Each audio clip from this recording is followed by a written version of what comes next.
अखिलेश यादव के पीडीए को कैसे मात देंगी मायावती? मिशन 2024 को लेकर के तैयारियां हो चुकी हैं तेज।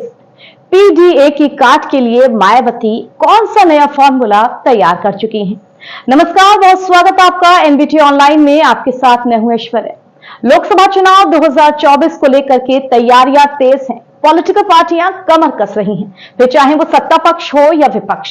विपक्षी खेमे ने तो सभी दलों को एकजुट करके इंडिया गठबंधन तक बना लिया है, जिसके बैनर तले तमाम गैर बीजेपी राज्यों की सरकारें, उनके मुख्यमंत्री और कार्यकर्ता आ चुके हैं। हाँ, वो बात अलग है कि मध्य प्रदेश और यूपी पर नजर डालें तो कांग्रेस और सपा के बीच की तनातनी खुलकर सामने आ जाती है, मगर फिर मान मनोबल के बाद दोस्ती की बात बन भी जाती है। लेकिन इन सब के बीच मायावती दोनों गठबंधनों से बराबर दूरी बनाए हुए हैं। मायावती का साफ कहना है कि ना वो एनडीए के साथ जाएंगी, ना वो इंडिया के साथ जाएंगी। लोकसभा चुनावों की बात करें तो अपने दम पर बसपा ये चुनाव लड़ेगी। हालांकि यूपी में पिछले कुछ चुनावों में बसपा का प्रदर्शन देखें तो वो बिल्कुल भी अच्छा नहीं रहा है। बसपा का कोर वोट बैंक खसक रहा है और तमाम पार्टियां, चाहे वो सत्ताधारी बीजेपी हो, सपा हो या कांग्रेस हो, उसे अपने पाले में लाने की बात कर रही हैं।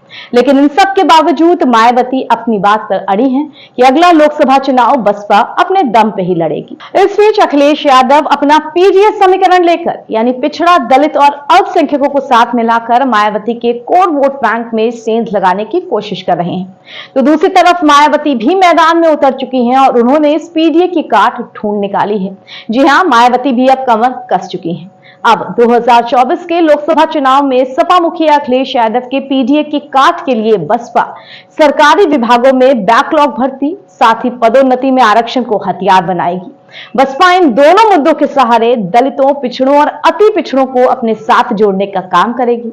बसपा के गांव चलो अभियान के दौरान होने वाली काडर बैठकों में इन मुद्दों को जोर शोर से उठाया जाएगा। सपा प्रमुख अखिलेश यादव चुनावों में बीजेपी को हराने के लिए पिछड़ा, दलित और अल्पसंख्यक का नारा दे चुके हैं। उनका ये नारा कुछ हिट साबित भी हो गया जब उत्तर प्रदेश में घोसी विधानसभा सीट पर उपचुनाव हुए और सपा को बड़ी जीत मिली। कहा गया पिछड़ा, दलित, अल्पसंख्यक ये एक साथ मिलकर अब सपा के पाले में आ चुका है। अब बसपा इसी की काट के लिए सरकारी विभागों में खाली आरक्षित पदों को भरने और नौकरियों में आरक्षण के मुद्दे को एक बार फिर से तूल देना चाहती है।